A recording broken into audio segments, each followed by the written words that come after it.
虔诚参拜记号伫北区北门里活动中心，麦当进行拜天公的仪式。在地人讲，这种社区型的团拜相当罕见，已经传承一家子。桌顶传的贡品澎湃到无丝毫强庙。不过，根据台南府城饼铺指，其实台南人拜天公，除了水果、甜点、花糕等定定看到的，也阁有食流包、牵鱼等特殊糕点。小流包它就是顾名思义嘛，石榴。那石榴籽很多哈，那就是用这个来跟天公哈祈求什么？祈求多子多孙。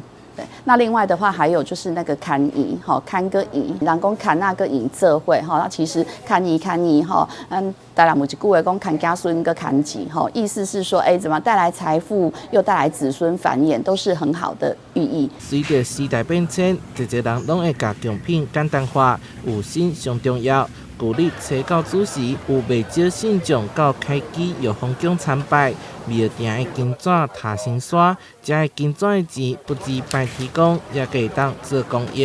正月这个部分，大概天公庙应该是差有关差不多1000万，而且就是讲有5台亚顺床吼，要回落去咱这片乡。买金做公益相当有意义，替9天的年假做收尾，互天公保庇，今年会当顺利平安。台南新闻小会采访报道。